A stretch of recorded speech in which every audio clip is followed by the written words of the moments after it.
حي على الفلاح.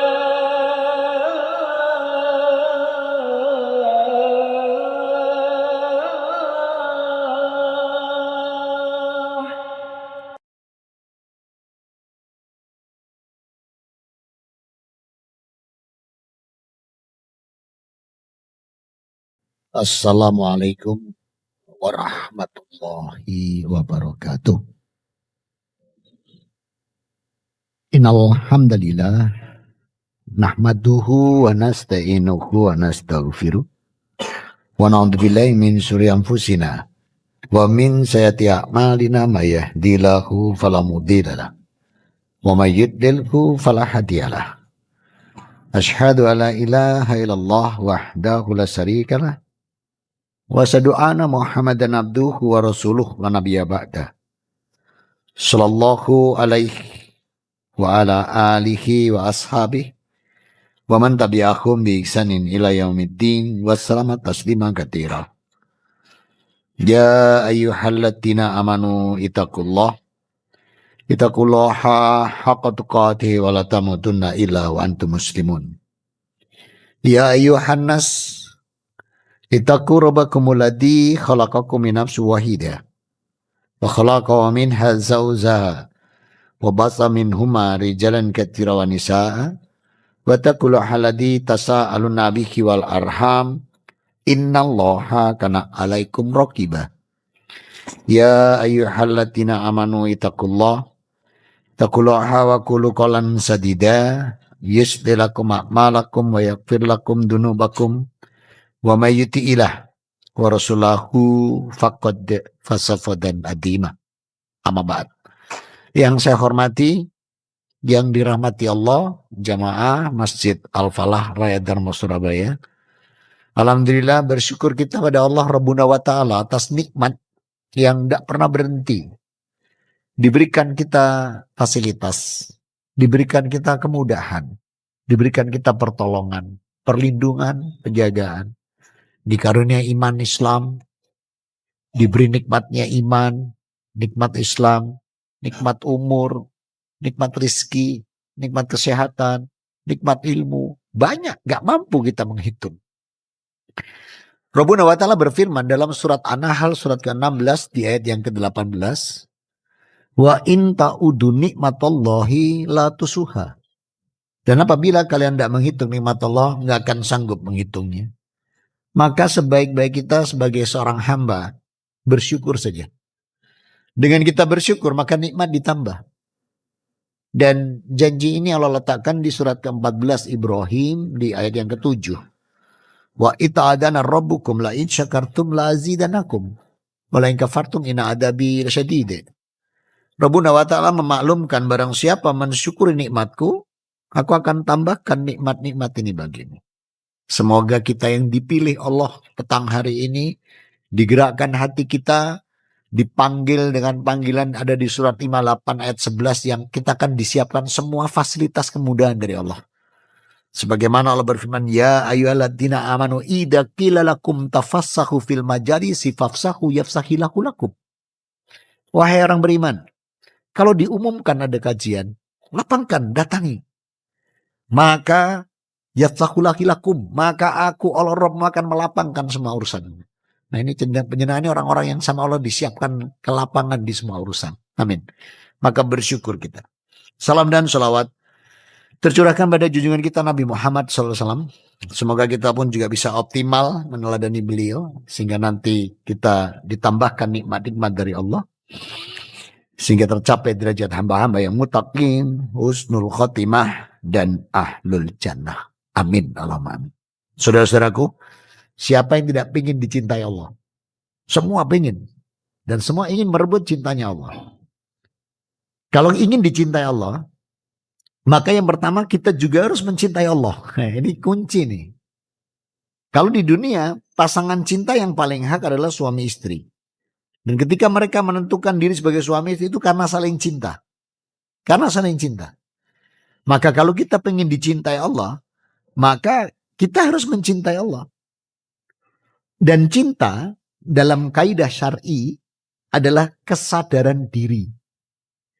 perasaan jiwa dan dorongan hati yang menyebabkan terpautnya pada yang dicintai. Saya ulang, kaidah syar'i Islam menetapkan satu rumusan cinta ini adalah kesadaran diri, perasaan jiwa, dan dorongan hati yang menyebabkan terpautnya pada yang dicintai. Nah, ini adalah fitrah, bagian dari fitrah. Maka bagi seorang muslim, cinta pertama yang harus diutamakan itu harus diberikan kepada Allah. Allah berfirman dalam surat Al-Baqarah di ayat 165. Waladina amanu asydaddu hubbalillah. Adapun orang-orang yang beriman sangat besar cintanya kepada Allah. Nah ini, jadi kunci kalau kita pengen dicintai Allah, kita mencintai Allah. Sesuai firman Allah, walladzina amanu asdadu hubbalillahi. Maka orang yang beriman itu harus sangat besar cintanya kepada Allah. Dalam surat ini, kenapa harus Allah yang dicintai di ayat ini? Kenapa harus Allah? Dan itu harus melebihi dari segalanya. Karena kita sadar bahwa Allah itu yang menciptakan alam semesta ini. Dan semua, segala isinya. Dan disitulah kita dipelihara Allah.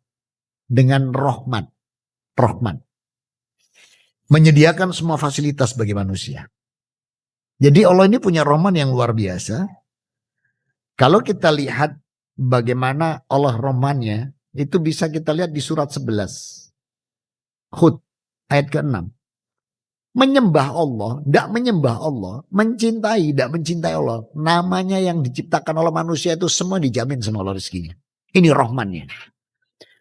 Wa ma min dabbatin ila alallahi rizquha wa ya'lamu mustaqarraha wa mustauda'aha kullum fi kitabim mubin. Tidak satupun makhluk di muka bumi ini yang tidak dijamin oleh Allah rezekinya. Allah tahu bagaimana dia mendapatkannya. Allah tahu bagaimana dia menyimpannya. Karena semua sudah tertulis dalam Lauh Mahfuz. Maka melihat sifat Allah seperti itu, maka pantasnya kita sebagai seorang hamba yang mencintai Allah. Ada renungan yang terdalam yang Allah berikan dalam surat 9. Surat At-Taubah di ayat ke-24. Kul inkana aba'ukum wa abna'ukum wa ikhwanakum wa azwajukum wa asyiratukum wa amwalun tafurumuha wa taratun tasyawna kasadaha wa masakinu tardunaha ahabba ilaikum minallahi wa rusuli wa jihadin fisabilillahi wa tarabashu hatta yatiyallahu bi amrih wallahu la yahdil qaumal fasikin. Artinya, katakanlah, jika bapak-bapakmu, anak-anakmu, saudara-saudaramu, istri-istrimu, keluargamu, harta kekayaan yang kamu usahakan dalam perdagangan, lebih kamu khawatirkan tentang kerugiannya, rumah-rumah, tempat tinggal yang kamu sukai, lebih kamu cintai daripada Allah dan Rasulnya, serta berjihad di jalannya, maka tunggulah sampai Allah memberikan keputusannya. Dan Allah tidak memberi petunjuk kepada orang yang fasik seperti ini. Tuh, ini renungan terdalam nih. Allah bilang tuh, kamu jangan sampai gak mencintai aku Allah Rabbmu. Kalau sampai cinta kita kepada Allah terkalahkan dengan keluarga, harta, pangkat, jabatan, parah nanti. Artinya apa? Kalau sudah cinta melebihi itu, ya susah. Akhirnya berlomba-lombanya lomba-lomba yang kacau. Kalau kemarin di Jerman tuh lomba-lomba buat jam, Pak. Namanya jam Tag Heuer. Harganya 16 miliar itu. Europe juga buat jam Rolex. 20 miliar. Lu negeri kono ikut-ikut buat jam. Mereknya jam Pitsus. Miliaran juga ternyata. Nah ini kalau begini nih, ini berarti cintanya udah kalah itu, cintanya Allah. Coba kalau dia mencintai Allah lebih dari segala sesuatu, nggak akan mungkin terjadi seperti itu. Maka cinta dalam kaidah syar'i itu dibagi 3 sama Allah. Nih, jadi cinta, agar kita mendapat cinta Allah, kita harus paham dulu cinta kan. Definisi cinta sudah tadi. perasaan hati, dorongan hati, jiwa untuk terpaut pada sesuatu yang dicintai. Kemudian cinta ini dalam kaidah syar'i terbagi 3. Yang pertama, al-mahabbah al-ula. Al-mahabbah al-ula. Ini cinta yang sesuai dengan kaidah syariat Islam. Al-mahabbah al-ula. Yang kedua, al-mahabbah al-adna. Ini cinta tentang tradisi. Seperti ya tradisi, kesyirikan, kemusyrikan itu masuk dalam kategori cinta yang disebut al-adna. Yang ketiga, al-mahabbah al-wusta. Ini cinta benda. Nah, jadi cinta dalam kaidah syar'i sampai dibagi 3 ini. Yang pertama al-mahabbah al-ula, itu cinta yang sesuai kaidah syar'i. Ini yang Allah inginkan. Yang kedua al-mahabbah al-adna, itu cinta tradisi, ya, halal yang syirik, musyrik. Gitu. Yang ketiga adalah al-mahabbah al-wusta, cinta harta benda. Maka konsekuensi cinta pada Allah adalah mengikuti semua ajaran yang disampaikan Rasul Muhammad SAW. Kenapa? Dalam surat Ali Imran, surat 3, ayat ke-31. Qul in kuntum tuhibbunallaha fattabi'uni yuhibbukumullah wa yaghfir lakum dunubakum. Wallahu ghafurur rahim. Muhammad, katakan pada hamba-hambaku, apabila benar-benar mencintai aku Robnya, maka katakan fatabiuni. Jadi Rasul diperintahkan Allah bilang sama hamba-hambaku Muhammad, kalau mereka benar-benar mencintai aku Allah Robnya, sampaikan, ikuti aku. Berarti siapa yang itiba pada Rasulullah Muhammad SAW, apa kata Allah di situ? Yuhibbukumullah. Niscaya Allah akan mencintai dia, mengasihi dia. Wa yaghfir lakum dunubakum. Dosa dan kesalahannya diampuni. Keren kan? Sehingga bila mana kita mencintai Allah, maka Allah juga akan mencintai kita. Nah, lalu apa yang harus kita itiba pada Rasul ini? Sesuai ayat ini, 5 hal. Kalau kita pengen dapat cintanya Allah, 5 hal yang perlu kita contoh dari Rasulullah. Yang pertama, cara beribadah. Ya, cara beribadah. Yang kedua, cara menjalankan syariat agama ini. Yang ketiga, cara berakhlakul karimah. Coba lihat Rasulullah, lemah lembut. Fabima rahmatin minnallahi lintalahum. Rasul itu lemah lembut. Diletakkan Allah di surat 3 ayat 159. Rasul itu lemah lembut. Bayangkan Pak, dilempari batu, dihujat, diboikot, bahkan mau dibunuh, diludahi. Dimenangkan Allah, dibukukan di Quran 110. Idza jaa nasrullahi wal fath wa ra'aitan nasa yadkhuluna fid dinillahi. Coba waktu dimenangkan Allah. Keren loh pidatonya Rasul. Idhabu fa'antum mutalaqah. Itu pidato beliau. Saya ambil dari potongan Bukhari Muslim. Kalian bebas. Tidak ada yang dijadikan budak. Bayangkan Pak, pada sebelumnya diludahi, dihujat, dilempari, diboikot, bahkan mau dibunuh. Menang itu dibebaskan kaum kafir Quraisy. Saya tidak bayangkan kalau misalnya Rasul diambil dari supporter bonek, Deltras atau Arema, pidatonya lain mungkin. Ini, sopo sing idoni aku, sopo wingi sing nyawati aku, mungkin begitu. Ini luar biasanya akhlak beliau. Nah, kelembutan inilah kecintaan yang paling luar biasa dalam Islam itu ketika kita ingin dicintai Allah, berlaku seperti Rasul, lemah lembut.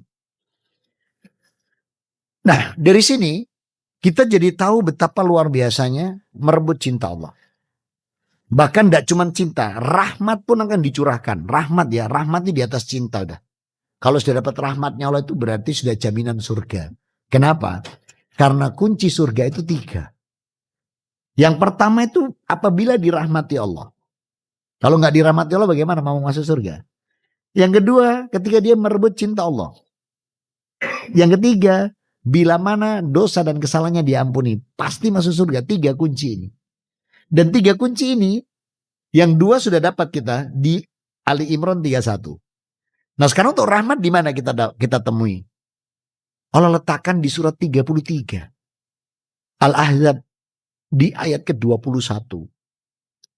Laqad kana lakum fi rasulillahi uswatun hasanah. Liman kana yarjullaha wal yaumal akhir wa dzakara katsira. Sungguh pada diri Rasulmu Muhammad sallallahu alaihi wasallam ada teladan yang baik bagimu. Liman kana yarjullaha, bagi mereka yang mengharapkan rahmat Allah. Nah, jadi kalau kita pengen dapat rahmatnya Allah, ya ikuti Rasul. Ya, jangan aneh-aneh. Saya pernah Pak, udah saya sebutkan kabupatennya. Saya tuh pernah diundang subuh Pak. Diundang kajian subuh. Selesai salam, sholat. Pintunya masjid yang ngundang saya tuh 3 pintunya. Pintu timur 1, pintu selatan 1, utara 1. Sudah selesai, kami sudah salam, sudah berzikir sendiri-sendiri selesai tadi. Mulai saya diminta untuk menyampaikan kajian. Saya sudah mulai, ada yang datang terlambat 2 orang Pak. Satunya masuk selatan, satunya masuk pintu utara. Mungkin karena saya sudah memulai, mereka nggak berjamaah. Sendiri-sendiri. Dan itu kelihatan saya. Yang dari selatan, yang utara kelihatan. Lah kok dua-duanya 3 rakaat. Padahal subuh. Saya jadi tertarik kan. Loh kenapa 3 rakaat ini 2 orang ini? Saya tanya Pak. Yang selatan selesai salam saya tanya. Bapak mohon maaf ya. Bapak sholat apa tadi? Subuh. Berapa rakaat? Saya lupa. Sudah 2 atau masih 1. Atau sudah 2 ya atau kurang ya. Saya ragu. Saya tambah. Apa saya bilang? Betul Pak. Itu yang diajarkan Rasul. Jadi kalau kita ragu tambah. Mungkin orang lain akan lihat kelebihan. Tapi itu jauh lebih baik daripada kurang. Yang utara selesai salam. Saya tanya juga. Bapak sholat apa ya? Subuh. Berapa rakaat? 3. Loh, kenapa 3 Pak? Saya capek Pak. Saya kalau tidak capek biasanya 4, 5, 6 rakaat. Melu sopo coba model ini. Ya? Ikut siapa? Mau saya kejar. Tamirnya bilang, Tat. Kenapa? Bocor halus Tat. Wow, lawang bocor halus. Mau 10 rakaat 12 enggak masalah bocor halus. Nah itu kalau jenengan aneh-aneh, ya tunggal sing bocor halus itu tadi. Maka ikuti Rasul itu cara beribadah. Ya? Cara menjalankan syariat agama ini. Jangan aneh-aneh. Dan di dunia ini kan aneh-aneh tuh. Kayak macam adanya syariat, tarikat, hakikat, makrifat gitu kan. Nah, ini kenyataan terjadi. Padahal syariat, hakikat, tarikat, dan makrifat itu satu. Makanya lo katakan khudkhulu fi silmi kafah. Di surat Al-Baqarah. Apa sih maksudnya syariat itu? Syariat itu aturan. Aturan yang Allah tetapkan. Tujuannya apa? Supaya kita nanti dapat predikat takwa. Dan takwa di dalam surat Al-Baqarah 177 itu meliputi 3 unsur. Amantu billahi wal yaumal akhir wa malaikati wa kitabi wa nabiin. Ada rukun Islam di sana. Maaf, ada rukun iman. Kemudian di sana ada pernyataan Allah wa aqimus shalah wa atuz zakah. Ada rukun Islam di sana. Dan bisobri endal bash. Ada ihsan di sana. Pak Ihsan datang gak nih? Jadi ternyata takwa itu adalah kunci. Kita diminta untuk Allah supaya takwa. Karena memang kita diciptakan Allah dalam Al-Baqarah 21 itu yang dipanggil manusia loh. Bukan orang Islam. Allah gak panggil orang Islam. Gak panggil orang Islam, gak panggil orang mukmin, gak panggil orang muslim. Yang dipanggil manusia. Ya ayuhan nas ibudu rabbakumul ladzi khalaqakum waladina min qablikum la'alakum tattaqun. Manusia. Jadi kalau kita tidak menyembah Allah, tidak pantas jadi manusia.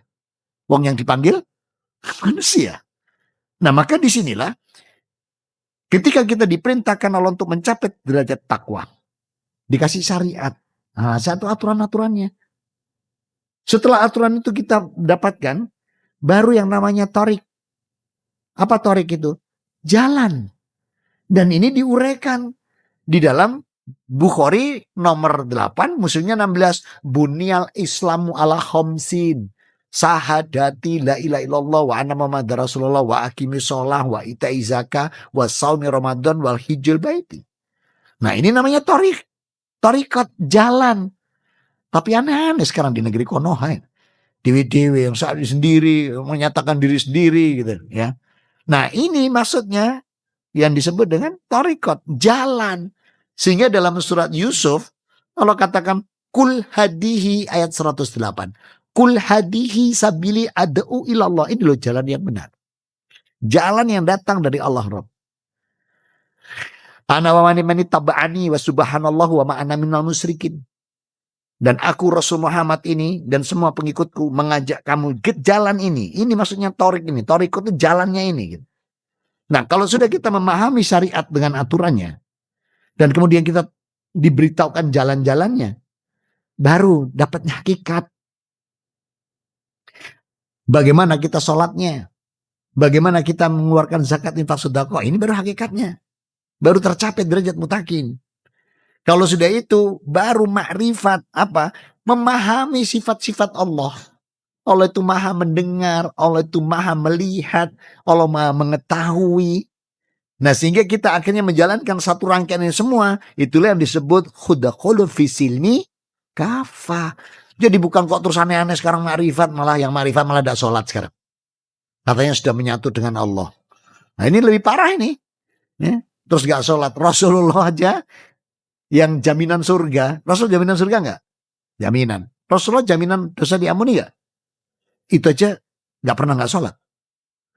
Nah, kita ini enggak punya sertifikat dari langit ya. Ada yang punya sertifikat dari langit, Pak? Boleh saya lihat?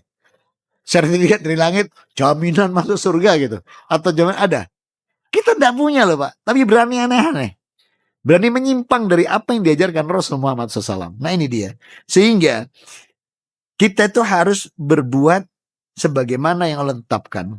Sehingga bila mana kita mencintai Allah, maka Allah akan mencintai kita. Nah, sekarang amalan-amalan apa yang akan mendukung agar Allah semakin mencintai kita? Yang pertama Allah letakkan di surat 67. Surat Al-Mulk ayat 12. Ini nanti cinta Allah keluar kalau kita bisa seperti ini. Innal ladina yaksawna rabbahum bil ghaib lahum maghfirat wa ajrun karim. Kabir. Orang-orang yang takut kepada Allah Rabb-nya yang dia tidak bisa melihatnya, tapi dia yakin Allah melihatnya. Orang yang seperti ini itu langsung dapat jaminan dua nih. Cintanya Allah keluar dengan dua jaminan. Apa? Lahum maghfirah. Dosa-dosa kesalahan dia diampuni. Terus ajrun kabir. Apa ajrun kabir? Surga. Berarti kalau kita yang sudah bisa masuk ihsan tadi itu, kita merasa Allah melihat kita meskipun kita tidak bisa melihat Allah, jaminannya langsung lahum maghfirah. Dosa kesalahan dia diampuni Allah. Kemudian jaminan surga. Yang kedua, manakala dia mau bertobat. Setelah dia menyadari dia melakukan perbuatan yang keliru, salah, khilaf, kurang ilmu, gak paham. Terus dia menyadari itu, dia tobat. Itu dapat cintanya Allah.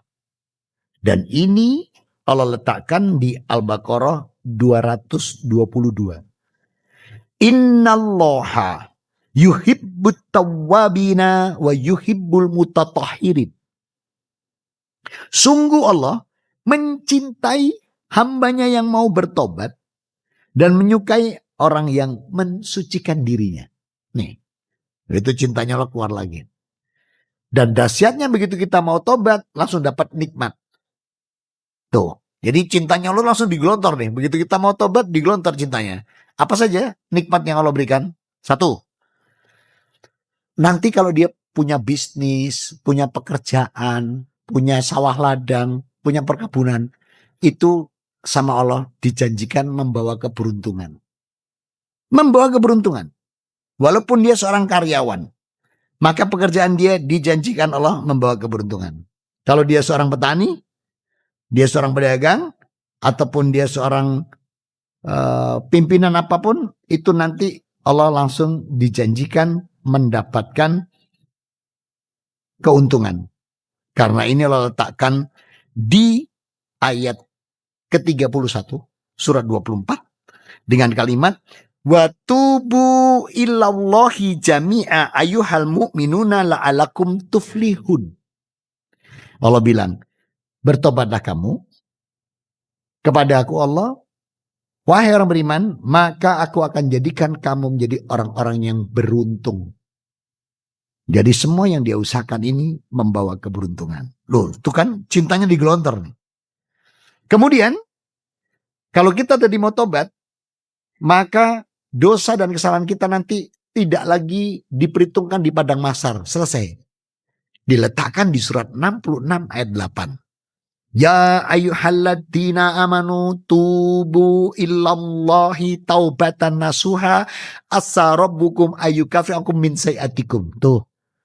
Kalau nanti kita bertobat, dengan semurni-murni tobat, ditutup dosa ini. Di padang mahsyar udah gak diuraikan lagi. Lu kurangnya apa? Masih digelontor lagi nih cinta Allah dari orang yang bertobat ini. Apa? Dosa kesalahan dia, itu nanti memberatkan timbangan kebaikannya. Loh, keren gak tuh? Jadi kalau kita tobat, yang kita tobatkan itu memberatkan timbangan kebaikan. Diletakkan di surat 25 ayat 70. Illa man taba wa amana amilan sholiha yubaddilullahu sayiatihim hasanah. Loh, kurangnya apa? Makanya saya kenapa pindah Islam itu. Ya diantaranya ayat ini. Jadi dosa kesalahan saya waktu kafir itu dulu sebelum Islam. Nah, saya tobat nih. Itu memberatkan timbangan. Makanya anak kafir duluan Pak. Jangan ditiru tapi ya. Jadi ini memberatkan timbangan kebaikan nih. Keren gak tuh? Makanya Islam ini dahsyat kalau kita bisa merebut cinta Allah. Ini dahsyatnya bukan main.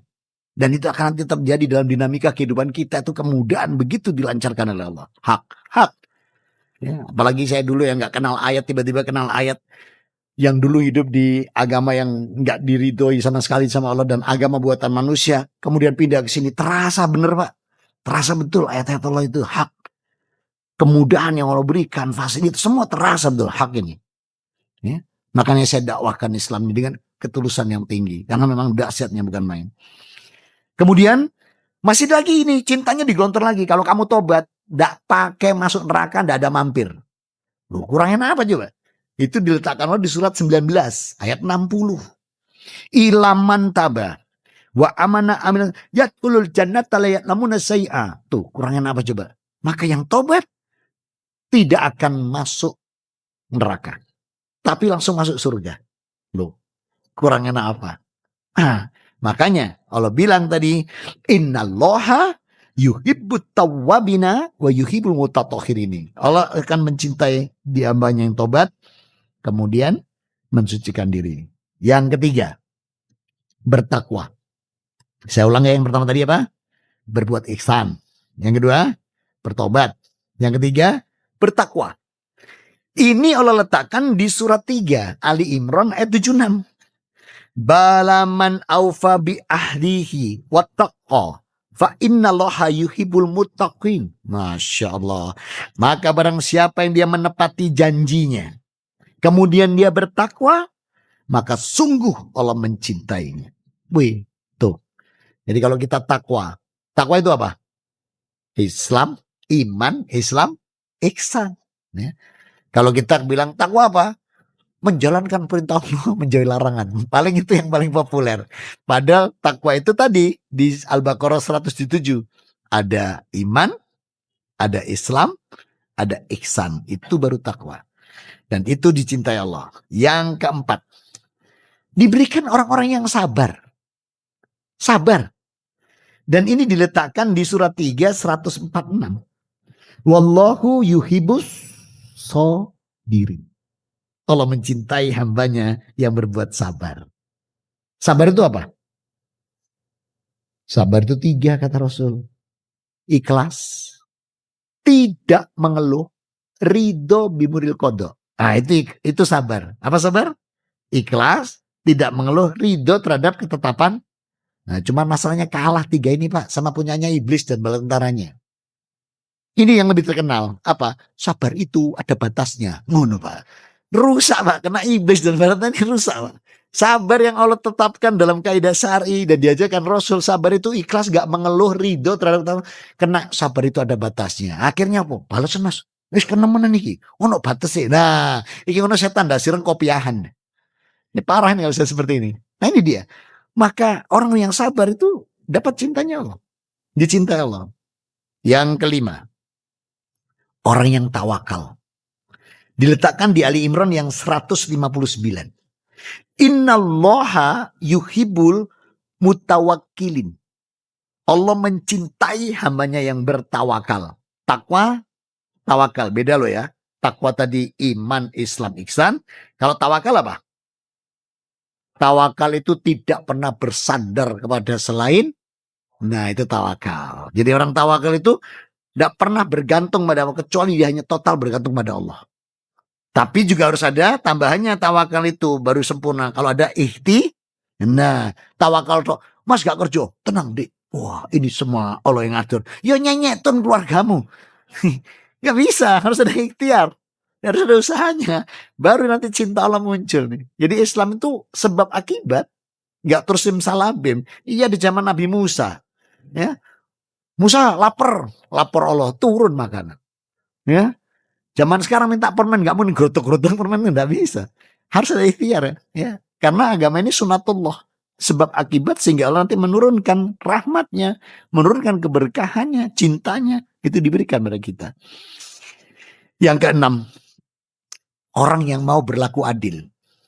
Ini Allah letakkan di surat 5 ayat 42. Wa in hakamta fahkum bainakum bil qist. Innallaha yuhibbul muqsitin. Dan jika engkau memutuskan perkara, maka putuskannya dengan adil. Sesungguhnya Allah menyukai orang-orang yang berbuat adil. Nah ini teguran juga ini bagi orang-orang Markus ini. Tahu Markus? Makelar kasus. Ini teguran yang luar biasa nih. Ayat ini nih, wa in hakamta fahkum bainakum bil qisti. Kamu kalau ada apa-apa itu putuskan dengan adil. Soalnya di negeri Konoha ini bisa aneh-aneh, Pak. Yang salah bisa menang, yang benar bisa kalah, bisa dihukum. Ini kena negeri mana itu?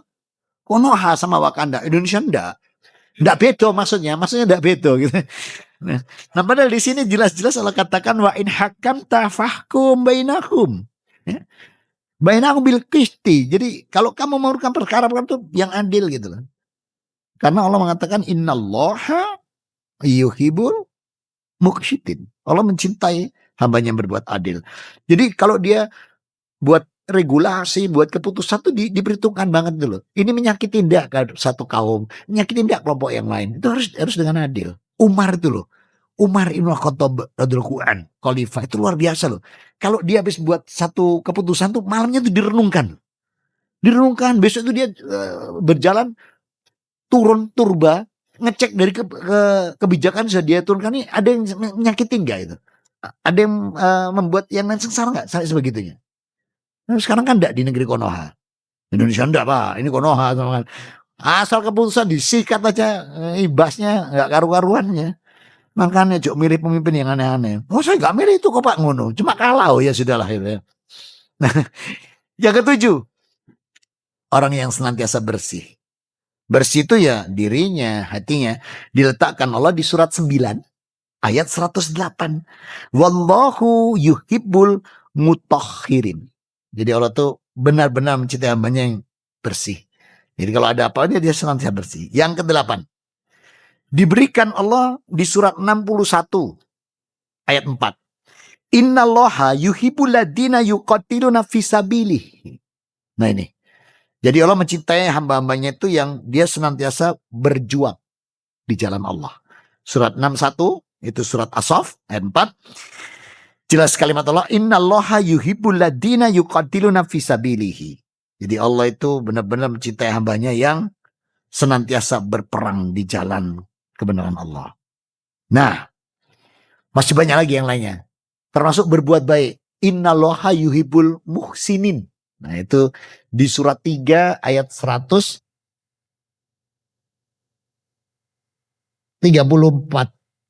Nah. Innallaha yuhibbul muhsinin. Jadi Allah mencintai orang lain berbuat baik. Nah, sebagai penutup kajian ini, setelah itu kita diskusi, luar biasa Rasul memberikan kita sebuah motivasi yang sangat dahsyat untuk merebut cinta Allah. diletakkan di hadis Bukhari nomor 16. Muslimnya nomor 43. Rasul bersabda, salasu mangkuna fihi wajada halata walatal iman. Ayakunallaha wa rasuluhu ahaba ilahi mimma siwahuma. Wa akroha ayada'u fil kufran kama yakrofu ayadana finnar. Nih, apabila orang punya 3 perkara ini. Apabila dia cintanya kepada Allah dan Rasulnya tidak ada yang menandingi. Kemudian yang kedua, wa yuhibbal mar'a la yuhibbuhu lillah. Kalau cinta manusia karena Allah. Nah itu. Makanya saya pesan kalau di kajian ibu-ibu itu, di majelis taklim, ibu-ibu tolong cintai suami karena Allah ya. Jangan karena dasarnya lembur.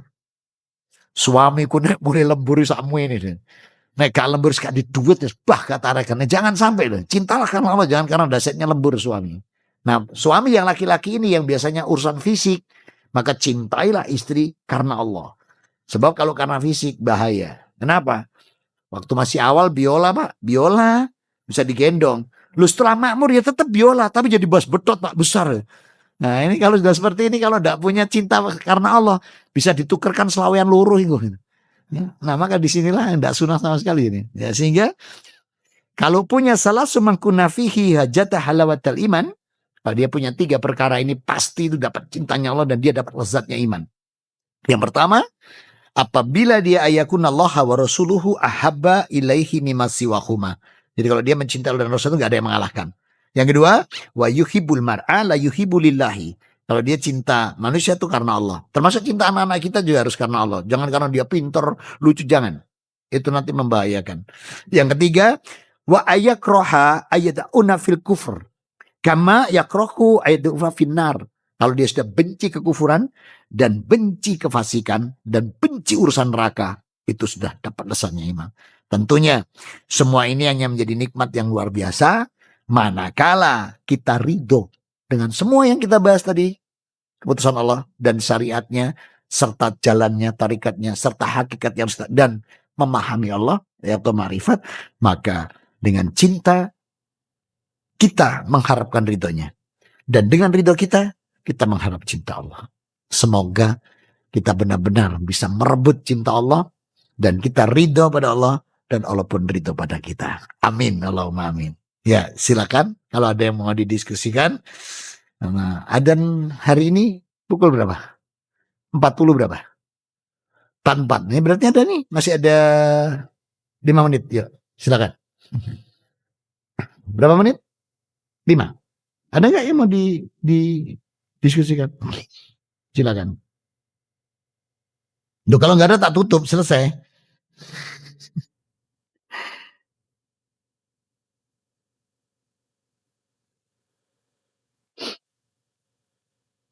Ya.